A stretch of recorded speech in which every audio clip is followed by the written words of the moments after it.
ଜୟ ଜଗନ୍ନାଥ କି ସାଙ୍ଗମାନେ। ଦେଖା ତ ଅନ୍ଧାର ଦେଖିପାରୁଥିବେ କେତେ ଜୋର ହେଇଛି, ଆଉ ଜହ୍ନ ବି ବୁଡ଼ିନି। ତ ସକାଳୁ ସକାଳୁ ଆମେ ଆସିଯାଇଛୁ ଜଗିଂରେ, ମା ଯେଉଁ ସକାଳୁ କହୁଛି ମର୍ଣ୍ଣିଂ ୱାକ୍ ପାଇଁ। ତ ରୂପା ମୁଁ ଏଠି ଫୁଲ ତୋଳିବାରେ ଲାଗିଛୁ। ତ ମା ଆସିବା ଲେଟ୍ କରିଥିଲା ଯେହେତୁ ଆମେ ଦୁଇ ଜଣ ଚାଲି ଚାଲି ବହୁତ ଆଗକୁ ପଳେଇ ଆସିଥିଲୁ। ତ ବହୁତ ସାରା ଫୁଲ ଦେଖିପାରୁଥିବେ ତୋଳି ଦେଇଛୁ। ଫୁଲ ଚୋରଣୀ ଏତେ ଫୁଲ ତୋଳିଲେ କଣ ହବ? ଫୁଲ ତୋଳାତୋଳି ସାରିକି ଘରକୁ ପଳେଇ ଆସିଥିଲୁ। ଘରେ ଆସିକି ଜୁସ୍ ପାଇଁ କାଟିକି ରୂପା ତାର ଏଠି ଜୁସ୍ ପାଇଁ ମୋ ସହିତ ବହୁତ ସାରା ସାହାଯ୍ୟ ବି କରିଛି। ସେ ଏଠି ଜୁସ୍ ବାହାର କରିଥିଲା ଆଉ ମୁଁ ତାକୁ ଗ୍ରାଇଣ୍ଡିଙ୍ଗ କରି ନେଇଥିଲି। ତ ଫାଷ୍ଟ ଜୁସ୍ଟା ଆମର ବଢ଼ିଆ ସେ ଦେଖିବା କେତେ ସୁନ୍ଦର ଲାଲ ଲାଲ ଦେଖାଯାଉଛି। ତ ଚାଲ ଦେଖିବା ରୂପା ସବୁ କଣ କରୁଛି।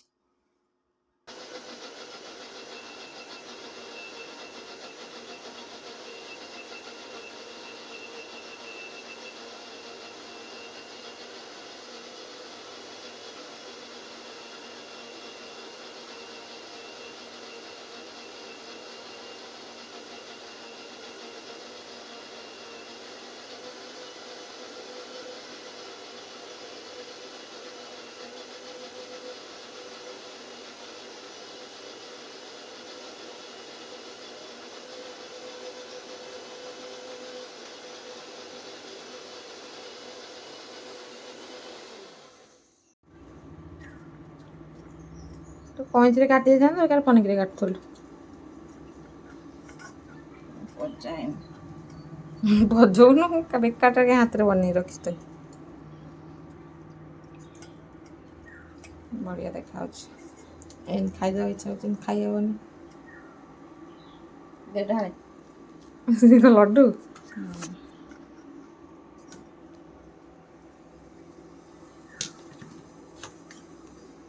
ଧୀରେ ବାସ ଢାଳିଦେ।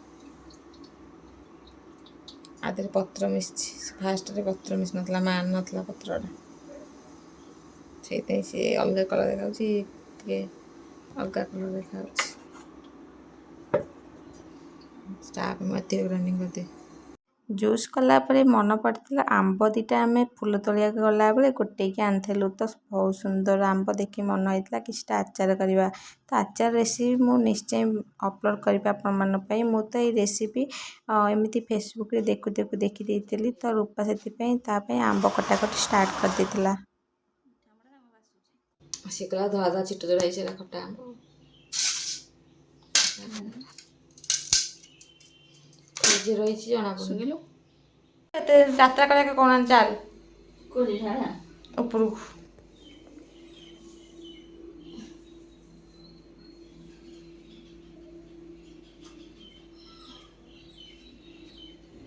ଡୁପ୍ଲିକେଟ୍ ଚାଉଳ ବାଛି ବାଛି ମୋ ଅଣ୍ଟା ପିଠି ବେକ କ'ଣ ହେଇଗଲାଣି। ତମେ ଟିକେ ମୁଁ ଟିକେ ପିଇଦେବା। ଚା ଫା ପିଇକି ବଇଛୁ ଏଠି, ଚଟେଇ କଣ ଖାଇଦେଉଛୁ।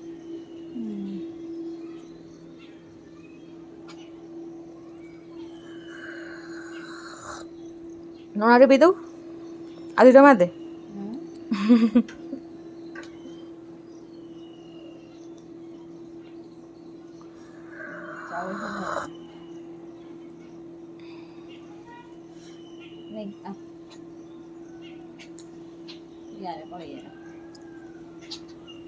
କଳେଇ ଆଇଲା କଳେଇ।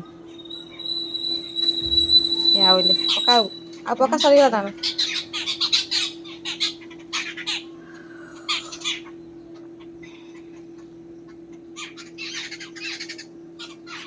ହେଇ ସେ ଆଇଲା ପାଟି ଫଡ଼ ଫଡ଼ କରିବାକୁ ଆଇଲା।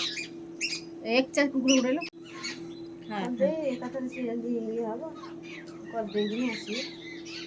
ଆଜ୍ଞା ଆଧାର ସବୁ ଖୋଜିବେ, ସବୁ ଯୋଉ ଆୟୁଷ୍ମାନ କାର୍ଡ଼ ହଉନି ଆଧାର ଖୋଜିବେ। ଯଦି କହିବେ ଭୁଲ ନାହିଁ ଏ ବୋଲିକି ସେ ପୁଣି ଆହୁରି ଡେରି ହବ।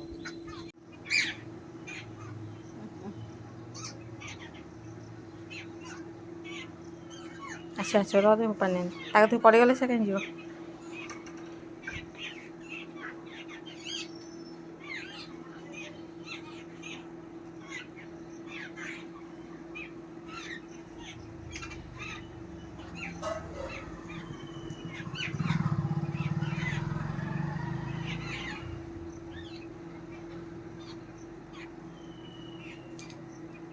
ଏଇଟା କଳିଆଟା ଖାଲି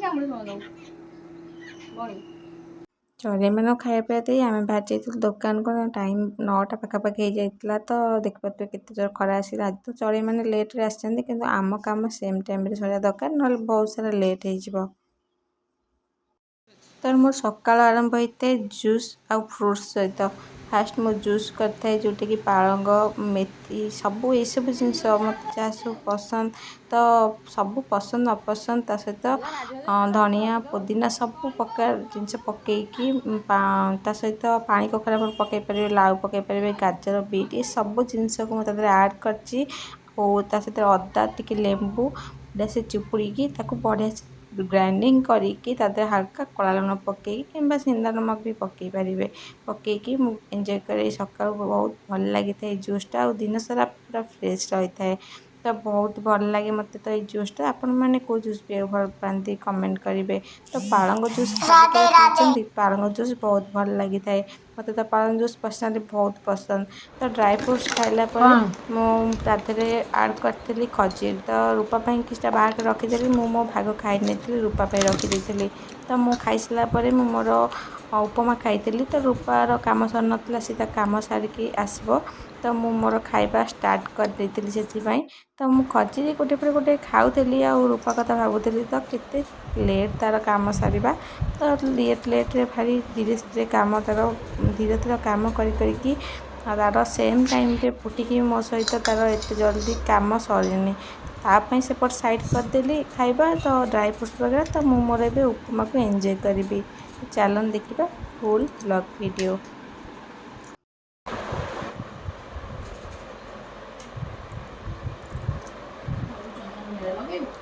ଆଉ ଯିବା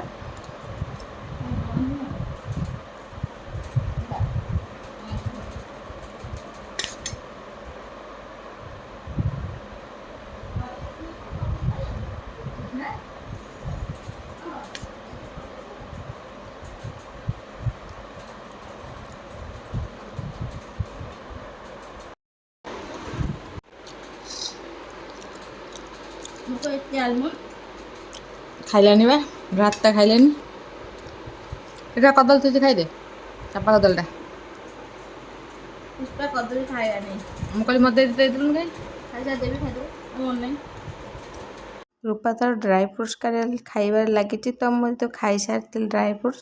ତ ମୁଁ ମୋର ଉପମା ଖାଇଥିଲି, କାରଣ ଫାଷ୍ଟ କିଛି ବି ଫ୍ରୁଟ୍ସ ଖାଇବାର ଅଛି, ଡ୍ରାଏ ଫ୍ରୁଟ୍ସ ଅଛି ଯଦି ଘରେ ଖାଇଦିଅନ୍ତୁ, ନହେଲେ ଯଦି ଫ୍ରୁଟ୍ସ ଅଛି ଖାଇଦିଅନ୍ତୁ। ଖାଲି ପେଟରେ ଜମା ବି ଫାଷ୍ଟ ଖାଇବା ତେଲ ମସଲା ଖାଇବେନି। ମିଶେଇ ଦିଅ, ଅଳ୍ପ ଭାଜିବ, ଅଳ୍ପ ରଖିଦିଅ, ମିଶାମିଶି ଭାଜି ଦିଅ। ଖାଇବ ଭିଡ଼ା ବାନ୍ଧି ରଖିଦେ, ଭିଡ଼ା ବାନ୍ଧିକି।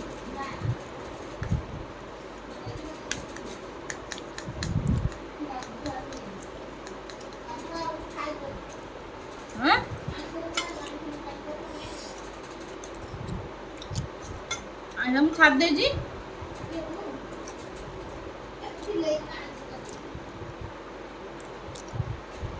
ମତେ ନା ଆମେ ଖାଉ ନାହିଁ ସବୁ।